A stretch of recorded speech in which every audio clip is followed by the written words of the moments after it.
Well, one of the joys of being at 500 Owners Association Wiscombe Park Hill Climb is the contrast in cars you get here. From the early Cooper 500s to the last Cooper made, the T90. This is a 1957 Mark 11 500 with a Jap engine. It's Richard Robarts' car. And then James Baxter's is the T90, which was raced by Peter Rail in the USA back in 1969 and onwards. It was a gold-coloured car then. But they're very, very different, obviously, in concept. You've got a little 500 motorcycle engine in the yellow one, and you've got this monstrous Chevrolet V8 in the T90. Let's just go have a quick word with the owners, the proud owners. Richard, I first saw you racing a Formula Ford car, I think in about 1971 at Brands Hatch, a long time back. But you also won the first Formula 3 race I saw at Thruxton, 28th of October 1973 in the Meissen March, which was absolutely brilliant. What drew you back from Formula 1 and sporting trials to 500cc Formula 3 cars? Well, I mean, I finished doing proper racing and some years earning a living, and then started doing sporting trials. And after 12 years of that, a friend had got one of these that he wanted to sell, got into it, started hill climbing again, and it's gone on from there. And you love it? Absolutely, yeah. Yeah, you wouldn't stop? Well, not until I have to, I suppose. Brilliant. And James, you've been around with the Vintage Sports Car Club for a very long time. You've driven some incredibly spindly machines over the years, but this is the absolute antithesis of spindliness. It's just a great thuggish monster, isn't it? It is, yes. In a vintage car you can choose a bit of a line up Wiscombe, but it's quite narrow for a car like this. In fact, my first run up this morning I was thinking, am I even going to fit round Sawbench? But we managed it, and we're starting to lean on it now, and it's great fun. So I know the hill well, but not the car here so well. Exactly. You haven't driven this very often, have you? I've done a few Harewoods now, and a few Shelsleys, and a few Prescotts, and track days after that. But Wiscombe's very different kettle of fish, and two hairpins.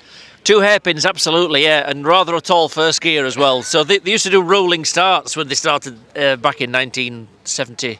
60s and 70s, so off the start line is a bit of a challenge. Yeah, and you've got these incredibly wide rear wheels, which doesn't really help.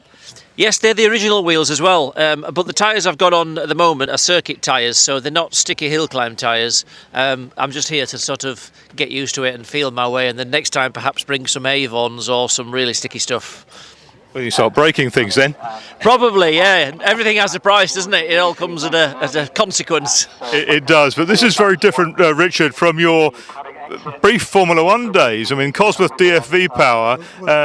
It's obviously different from that, but this particular model, which is the end of Cooper's 500 range, it's absolutely a superb little car. It's with slightly wider tyres, it would be certainly very close to a Formula Ford.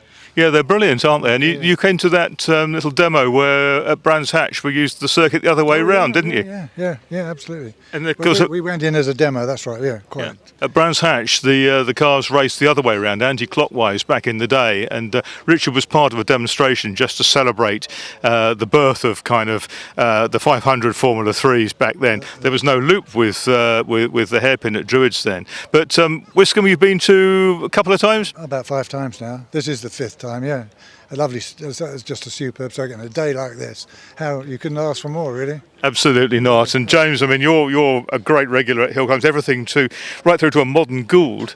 Yeah, I sort of went really modern and loved it, but then I thought it's all about wings and slick tyres, and it lost a bit of soul. So I went back to a halfway stage, and the Cooper is really ticking all my boxes. I'm thoroughly enjoying it. What does it weigh? I haven't actually weighed it, but I reckon 700 or 800 kilos, quite a bit, and it's all behind you. It feels like a big pendulum that's always swinging around where you can't see and waiting to sort of overtake you, really. Brilliant, and the 500 weighs 3/5 of nothing. 510 pounds, I think. Pounds, that is, not kilos, ladies and gentlemen. That would be about just about 300-ish kilos, I suppose. I'm in pounds, actually. That's just brilliant. But no, really, really good to see them. We're about to start hill climbing again here at Wiscombe. So thank you very much for your time, gentlemen. Good. Have a safe day sport and enjoy yourselves.